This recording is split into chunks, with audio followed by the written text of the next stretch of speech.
Muy buenas tardes a todos, bienvenidos a todos aquellos oyentes. El día de hoy estaremos trabajando en el segundo seminario, la construcción epistemológica de las ciencias, de la Cátedra Epistemología de las Ciencias Administrativas, a cargo de la profesora doctora Elizabeth García.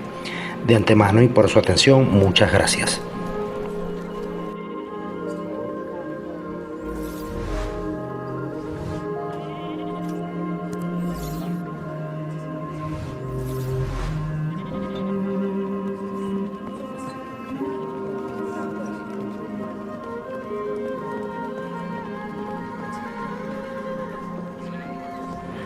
La construcción epistemológica de las ciencias.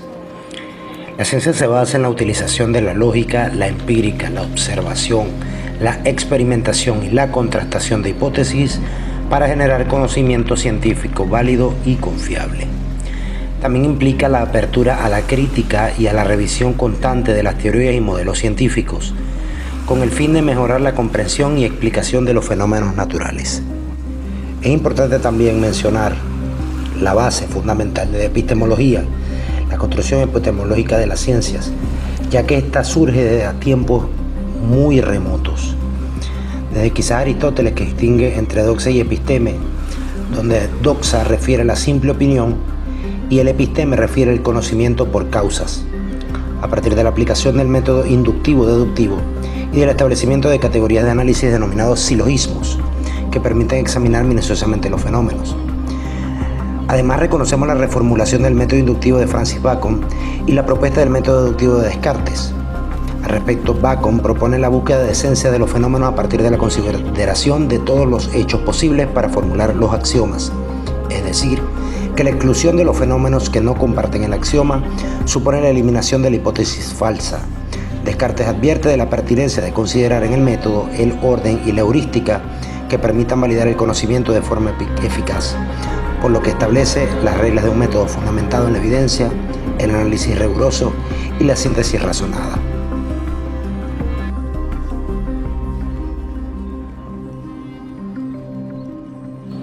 El segundo núcleo completó con el quadrivium, compuesto por las 4 artes matemáticas: aritmética, astronomía, geometría y música.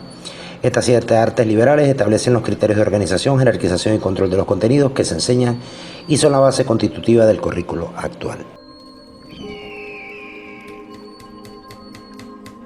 Resulta necesario e importante mencionar este tipo de eventos, ya que forman parte de la epistemología primitiva, que se fue desarrollando y perfeccionando a lo que actualmente conocemos el día de hoy.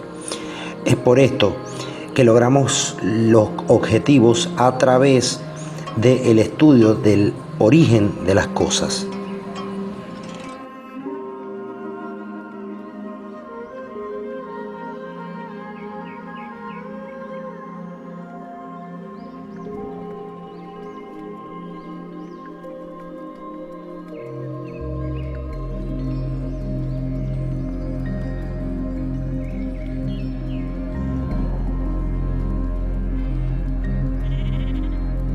Muy buenas tardes, mi nombre es Magister Tomás Silva. Hoy les voy a hablar sobre la búsqueda de las leyes invariables de Augusto Comte. Año 1798-1857, él es un pensador francés, fundador de la filosofía positivista y es uno de los herederos intelectuales directos de las ideas promulgadas por la Ilustración en el concerniente a asumir la importancia radical de las ciencias empíricas formales como único modelo válido de conocimiento y como motor básico del progreso de las ciencias sociales. Es decir, considerado el primer representante del positivismo, especialmente por quienes atacan la propuesta de construir las ciencias sociales, aún cuando el término positivista abarca otros puntos de vista que nada tienen que ver con la doctrina cotidiana. Siguiendo este mismo orden de ideas, las leyes invariables, según Augusto Comte, son reglas y surgidas de su causa primera o de sus cualidades y condiciones.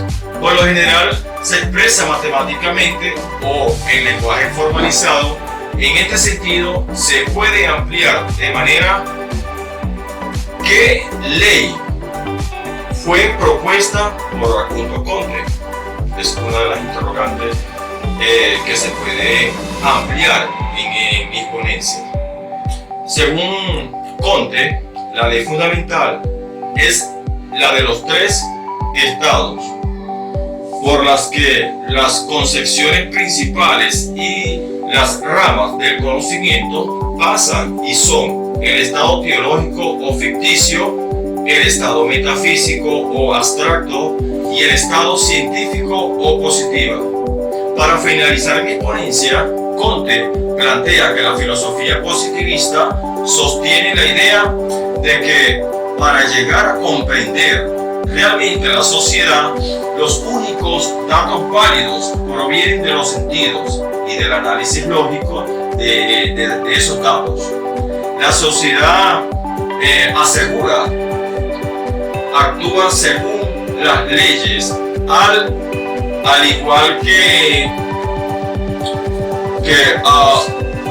el mundo físico de las ciencias naturales. Finalizo mi exposición.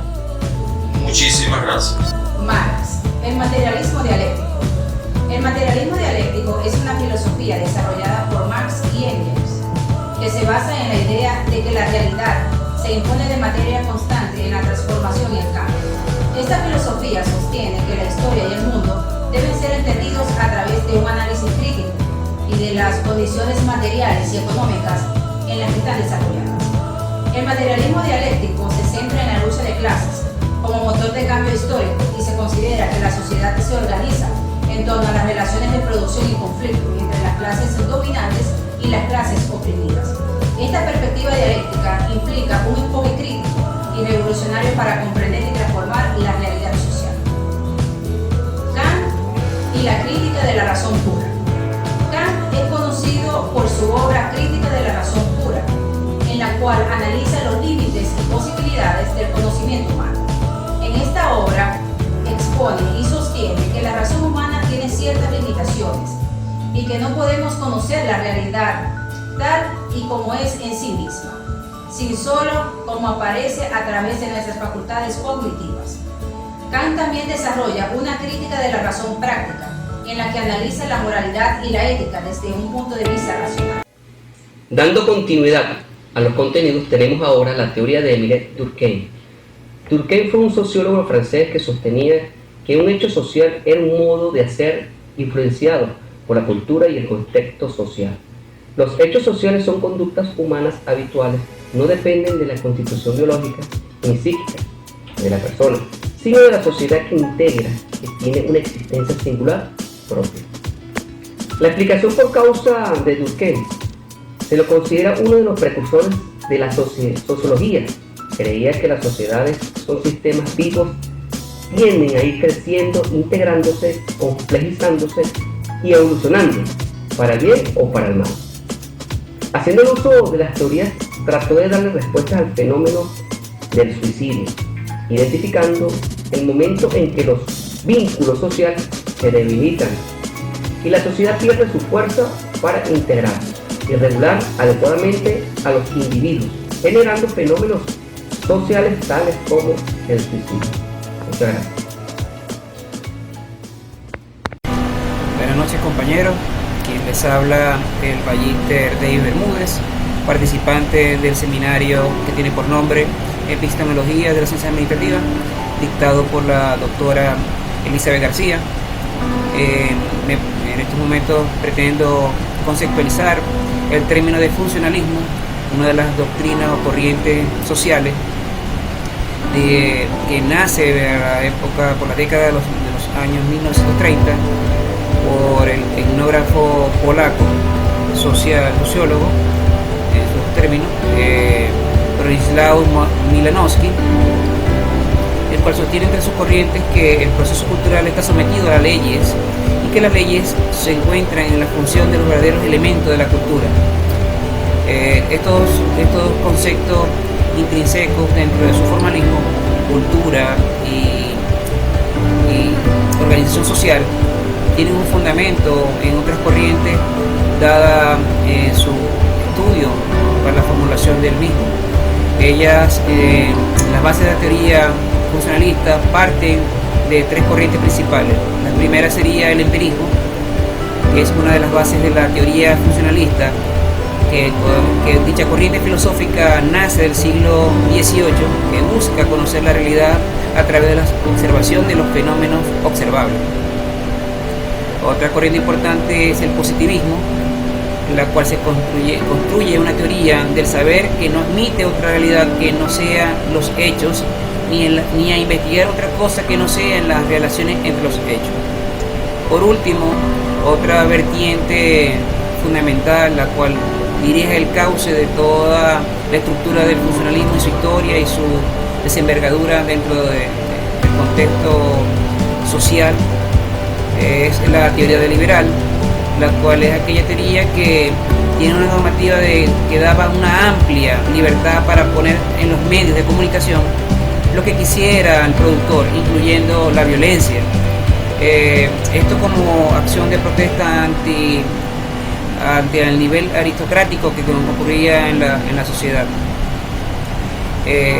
Partiendo de un concepto fundamental, estricto del funcionalismo, se puede decir que la teoría funcionalista propone que las sociedades disponen de un mecanismo propio, capaces de regular los conflictos, y que las irregularidades, así como las normas que determinan el código de conducta de los individuos, las cuales varían en función de los medios existentes, y estos es lo que rige el equilibrio social, por lo que pasamos a entender a la sociedad como un organismo, un sistema articulado e interrelacionado. A su vez, cada una de estas partes tiene una función de integración y mantenimiento del propio sistema. Si se escucha y se entiende bien, los elementos que componen el funcionalismo parte de tres vocablos importantes. Entender que el francés Émile Durkheim, la cual parte de las culturas se presentan como un todo y tienen tres elementos, como lo dije, tres vocablos, que son integrados, son funcionales y son coherentes. Da énfasis de que no se puede estudiar ninguno de estos tres elementos sin estudiar al otro dentro de una sociedad, y la sociedad se ve como un organismo coyuntural, articulado, valga la redundancia, con un propósito que mantiene el equilibrio biológico, conductal de la organización de la sociedad. Sin más nada que pueda yo aportarle al término de funcionalismo, es una corriente que aún tiene vida porque levanta un constructo teórico de la forma de estudiar el equilibrio y la proposición de manejar el ser humano, el individuo, en una organización social bajo una teoría pragmática, bajo la experiencia de la observación. Espero que esta terminología del funcionalismo haya sido clara, y ha sido para mí un placer compartir con ustedes esta intervención. Muchas gracias y hasta la próxima oportunidad. Falsacionismo popperiano. El falsacionismo de Popper es una crítica a la visión positivista de la ciencia, que considera que se puede demostrar que las teorías científicas son ciertas a través de evidencia empírica. Popper sostiene que la ciencia avanza no confirmando teorías, sino intentando refutarlas y falsificarlas, lo que conduce al progreso del conocimiento científico.